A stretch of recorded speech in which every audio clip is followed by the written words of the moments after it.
What's up everybody, NFX here with another tutorial. In this tutorial I'm going to talk about doing rolls.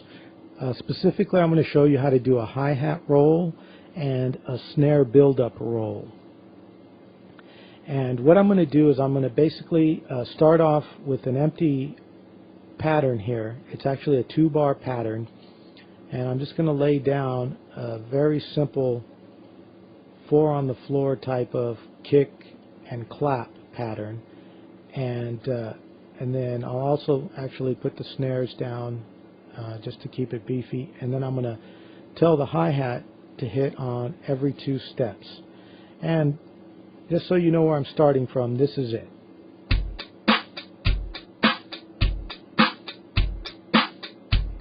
Okay, that's it. Just a plain, simple beat. And what I'm going to do first is the hi-hat roll. And the way I'm going to do that is I'm going to move this data that's currently in the step sequencer to the piano roll. And the piano roll is basically showing me the note and the duration and the velocity. And that's all important. I'll shrink this. Actually, I'm going to leave it zoomed in. Although you can't see the entire piano roll right now. There are 16 hits in this particular piano roll because this is a 2-bar loop, which means each one of these hits that you're looking at is an 8th note. And what we want to do is bring them down so that they're all 32nd notes.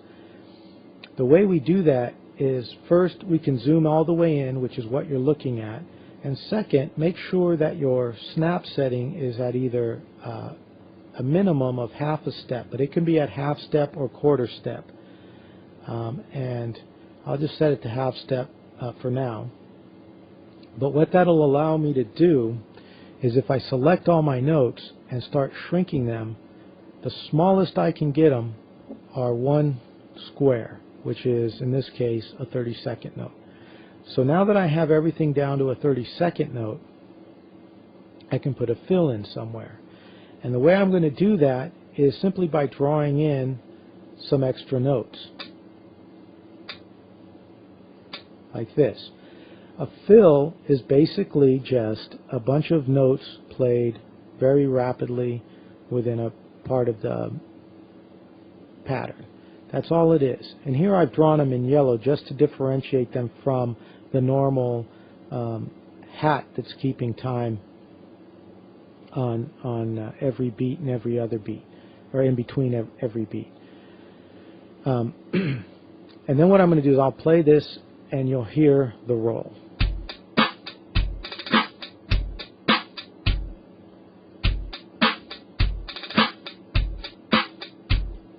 Okay, so there's the roll, happened right there where those yellow notes are.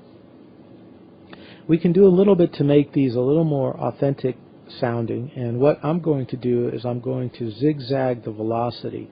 That means I'm going to take this velocity, and we have this green note here.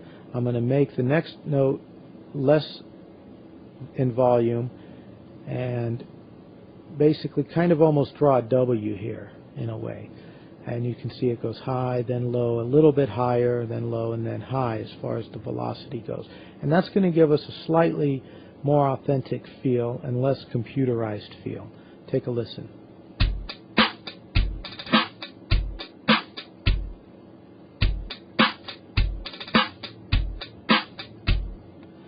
Okay, and that's basically all there is to making a hi-hat roll. There are places where it sounds better than others within the framework of the beat, and that's all up to your ear to determine where they should go. You hear this a lot in like Dirty South style music. The hats play a very important role in that style.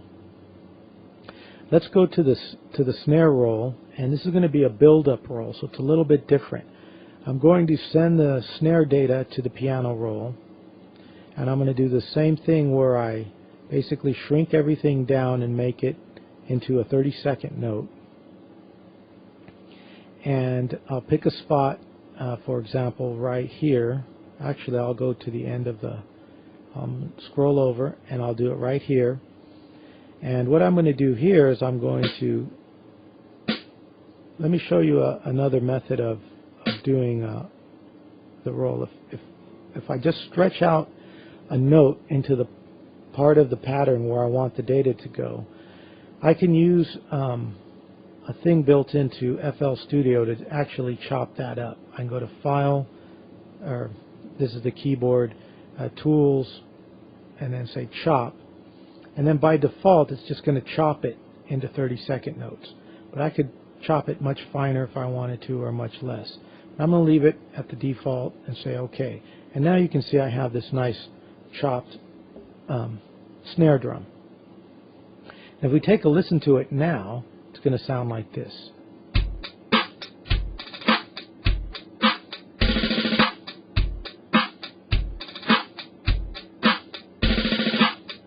Okay, and that's kind of artificial sounding. That doesn't sound exactly like what I wanted. So let's change it. What we're going to do is we're going to basically build it up. And the way I do that is by setting the velocities to start out low and get higher and higher and higher until they get to the velocity of the rest of the beats. But what I do is I take every other beat. I start on a beat, for example, this beat here, and then I'll go every other one and make it a little bit less than the previous one, just like this. And to me, that gives it the more natural feel. Let's take a listen to it now.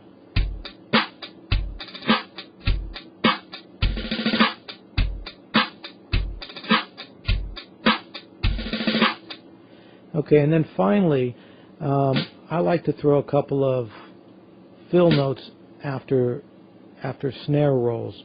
I commonly do it, but like anything with music, there really are no rules, but I'm just going to throw it in there anyway. And I'm going to close this off so we can just take a quick look at the entire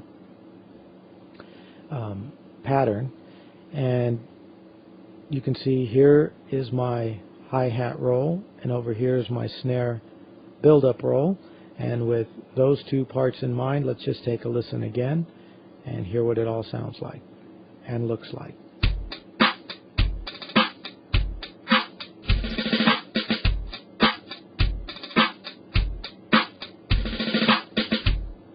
And there you have rolls the easy way.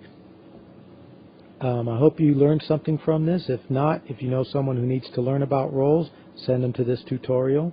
In the meantime, if you have any comments or suggestions for tutorials that you'd like to see, or if you just want to ask me a question about anything, hit me up at nfxbeats@gmail.com, and I'll do my best to give you a quick reply or make a tutorial if you have a good idea for one. And in the meantime, enjoy this thing called music, and goodbye.